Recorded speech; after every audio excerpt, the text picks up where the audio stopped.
Bismillahirrahmanirrahim. Assalamualaikum warahmatullahi wabarakatuh.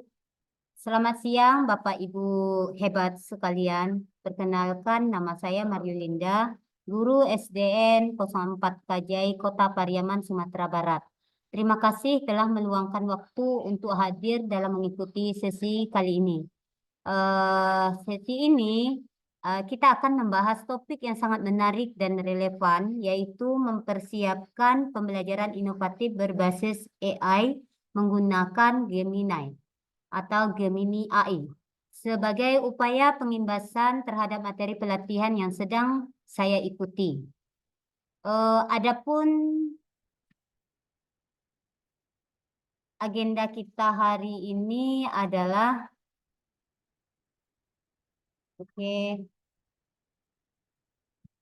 mana saya.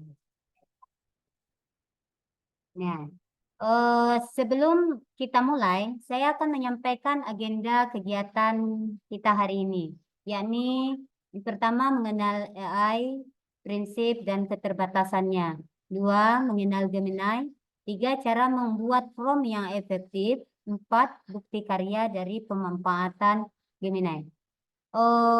AI dalam kehidupan sehari-hari kita itu merupakan bagian yang tak terlepas dari sisi-sisi kegiatan yang kita jalani.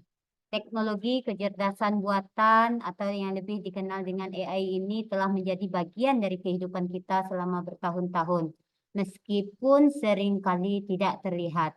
AI hadir dalam berbagai aspek kehidupan, mulai dari email hingga hiburan. Misalnya AI di Google Gmail membantu menyaring spam, mendeteksi upaya phishing, dan merekomendasikan balasan cerdas terhadap email yang masuk. Sementara di platform hiburan seperti YouTube dan lainnya, AI digunakan untuk membuat bab-bab video, subtitle, dan ringkasan otomatis menggunakan pemrosesan bahasa alami dari komputer. Jadi sangat-sangat mendukung dalam kehidupan kita sehari-hari. Nah, ini dia fungsi atau kehadiran AI dalam kehidupan kita. Oke, apa itu kecerdasan buatan? Kecerdasan buatan atau AI itu adalah ilmu yang mengajarkan mesin meniru perilaku manusia cerdas, atau ilmu yang memungkinkan mesin peniru berperilaku cerdas baknya manusia. Sistem AI dilatih menggunakan program komputer yang dapat belajar dan beradaptasi dari data-data yang ada. Penting untuk diingat, AI meskipun sangatlah canggih, ia tidak akan pernah menggantikan keahlian, pengetahuan, ataupun kreativitas dari seseorang. Itu pula pada seorang pendidik. Namun, AI adalah alat yang dapat berguna untuk meningkatkan pengalaman belajar dan pembelajaran kita. Jadi, sama sekali tidak akan menggantikan manusia itu sendiri. Lanjut, mengenai prinsip-prinsip AI Google, ada 7 yang mesti kita pahami dalam hal ini. Yang pertama, prinsip AI itu adalah bermanfaat secara sosial. Dua, dapat menghindari bias atau hal-hal yang memungkinkan menjadi pengertian makna baru. Kemudian aman, terlindungi. Yang keempat, bertanggung jawab kepada orang lain, memegang teguh prinsip privasi, menjunjung tinggi standar ilmiah, serta tersedia bagi pengguna yang mematuhi prinsip-prinsip ini. mungkin untuk lebih lanjutnya pembahasan tentang prinsip AI di Google itu dapat kita explore atau kita explore di AI Google. Ya, namun dalam hal ini perlu kita pahami mengenai prinsip AI itu tentang biasnya. Sama seperti perkembangan teknologi baru lainnya, perlu diingat AI juga memiliki keterbatasan. Sistem AI dapat mencerminkan bias dalam data pelatihan, termasuk bias sosial seperti ras, gender, dan budaya. AI perlu dievaluasi untuk potensi bias yang dapat berdampak negatif pada siswa dan guru. Jadi kita harus tetap kritis dan selalu mengevaluasi potensi bias ini, terutama dalam konteks pendidikan. Ya. AI juga memiliki keterbatasan yang tidak selalu memberi jawaban yang akurat. Kesalahan dalam jawaban ini disebut dengan halusinasi. Saat kita berinteraksi dengan chatbot, ingat bahwa mereka bisa saja percaya diri memberikan informasi yang salah. Untuk itu perlu validasi dari diri kita terhadap hasil yang diberikan oleh AI tersebut. AI juga terkadang menampilkan informasi yang tidak akurat, termasuk tentang orang. Jadi sebaiknya periksa ulang jawabannya sebelum digunakan dalam pengajaran atau pembelajaran di kelas. Selain itu, hindari penggunaan informasi sensitif, terutama atau termasuk data siswa dalam prompt yang akan kita berikan kepada Gemini. Lanjut kita bahas lagi tentang apa itu Gemini atau Gemini. Gemini itu semacam plafon alat dari Google yang dapat membantu meningkatkan kreativitas dan produktivitas diri kita. Dengan Gemini, kita dapat memulai menulis, merencanakan, belajar, dan banyak lagi. Misalnya saat menggunakan Gemini, kita akan sering diberikan beberapa draft respon berbeda yang memungkinkan kita dapat memilih versi yang terbaik dari alternatif-alternatif yang diberikan. Ya, begini tampilan dari Gemini awal mulanya. Sebelumnya kita lakukan login melalui akun Gmail dan tampak pada hasil pencarian di Gemini. Gemini memberikan beberapa draft, ada 3 draft yang dapat kita pilih sesuai dengan versi dan variasi penuturan kita, mungkin yang terbaik atau memang yang memenuhi aspek kriteria yang hendak kita capai. Lanjut, dalam pencarian tersebut, ide-ide terbaik itu kadangkala kita membutuhkan waktu yang tidak singkat, mungkin lama sampai berjam-jam, sehingga dapat diciptakan prompt yang benar-benar efektif. Nah, untuk hasil yang demikian, dialog atau percakapan yang kita lakukan tersebut dapat kita simpan dalam bentuk namanya PIN. Jadi PIN itu riwayat obrolan kita kan akan terekam dalam Gemini ini. Nanti pada titik 3 ini ada pilihan PIN dan ganti nama. Jadi di PIN ini boleh kita tandai. Itu tujuannya adalah ketika kita hendak menggunakan atau membuat obrolan baru yang mungkin sebelumnya pernah kita gunakan dan ini efektif, kita bisa ambil kembali. Dan kita akan gunakan kembali sehingga proses alur kerja yang kita lakukan akan lebih efisien. Oke. Dari tampilan Gemini ini juga kelebihan dari Gemini itu kita dapat mengekspor atau meng-share jawaban yang diberikan atau yang diberikan oleh Gemini. Setelah kita mendapat jawaban, mungkin kita perlu menyimpannya di tempat-tempat yang lain seperti ke Drive, ke Google Docs, WhatsApp atau lainnya. Kita dapat menggunakan fitur bagikan ini. Jadi klik tombol bagikan atau ekspor untuk menyalin respon dari Gemini langsung. Bisa dengan ke Gmail, Google Document, Spreadsheet, atau tautan lain yang dapat kita bagikan. Jadi samping itu, prompt-prompt yang kita berikan atau obrolan yang kita berikan sebelumnya pun dapat kita edit.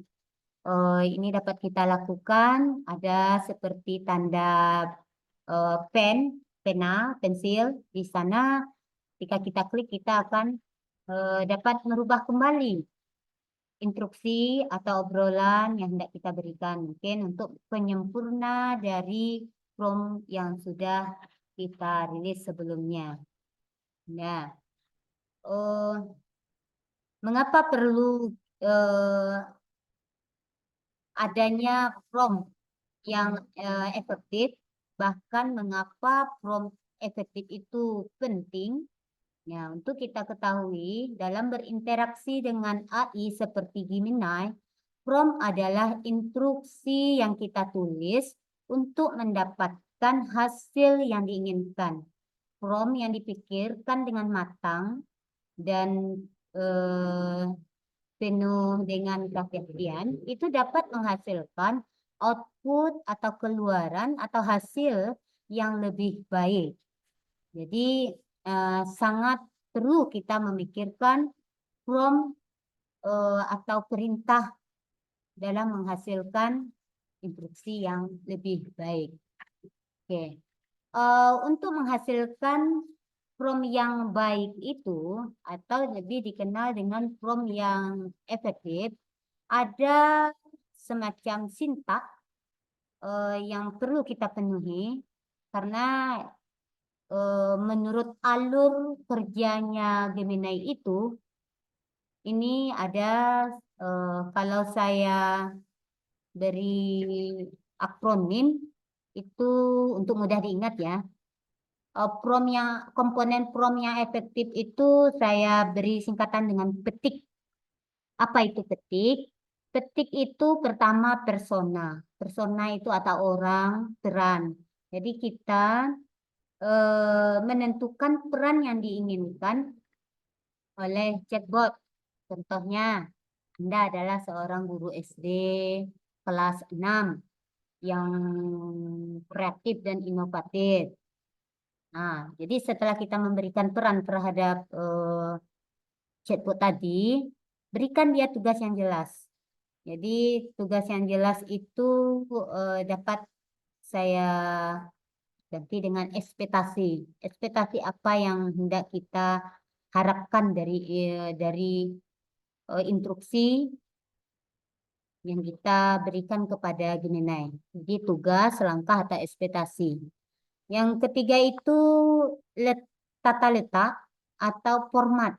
Bagaimana hasil prompt tersebut ditampilkan. Bisa dalam bentuk gambar atau tabel. Jadi untuk informasinya, Gemini dalam hal ini pengembangan ke dalam bentuk gambar sudah mulai berproses. Ada beberapa yang sudah bisa dilakukan dengan memberikan format gambar. Jadi sebelumnya memang dalam tahap pengembangan. Oke, lanjut. Yang keempat itu adalah konteks atau batasan. Jadi bantulah Gemini dalam menjalankan prompt itu dengan memberikan pemahaman batasan dari hal yang kita butuhkan. Jadi konteks atau batasan itu diupayakan agar model atau Gemini ini lebih memahami instruksi yang kita berikan. Kemudian ini opsional, kita memberikan contoh. Contoh yang dapat diberikan sebagai respon yang kita inginkan. Jadi komponen-komponen persona, tugas, langkah, format, konteks atau batasan, dan contoh itu merupakan komponen-komponen dasar yang sangat membantu efektivitas AI Gemini dalam melakukan fungsinya. Jadi prompt ini prompt yang efektif yang perlu kita ketahui juga. Lanjut, sekarang giliran Bapak Ibu ya untuk menggunakan Gemini.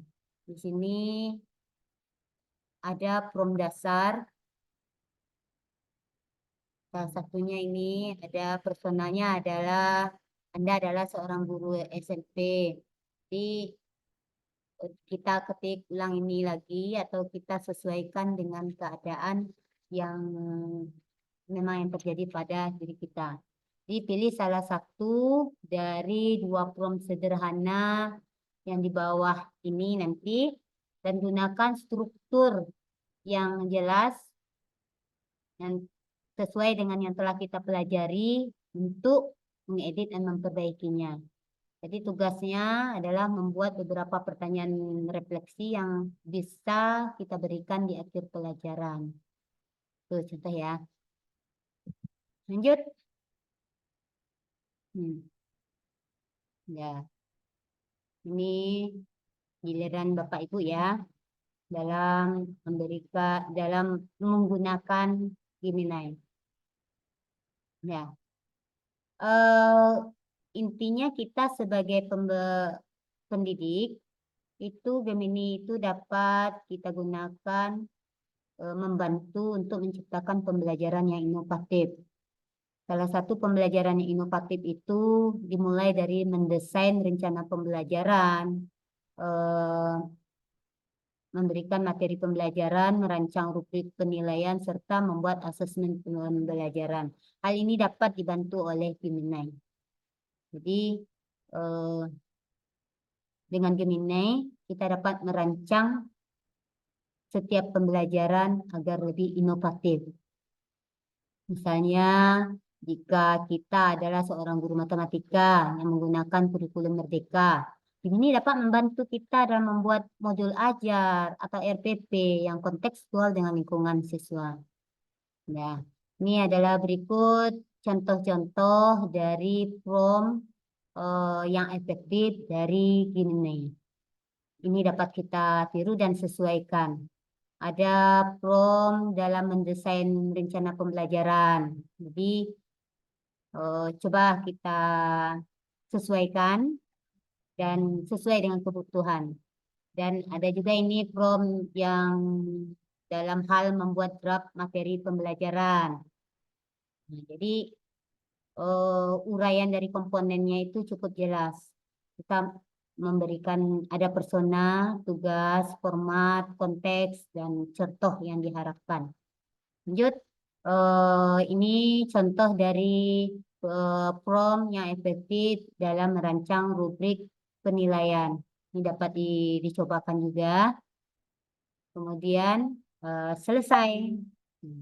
Nah, sekarang sudah sampai kita pada sesi akhir, yaitu penutup ya Ibu Bapak.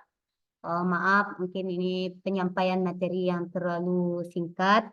Sebagai sesi penutup, yang dapat saya sampaikan adalah kesimpulan yang dapat kita petik dari pembelajaran hari ini adalah untuk perlu diingat, AI itu adalah alat yang luar biasa dalam dunia pendidikan.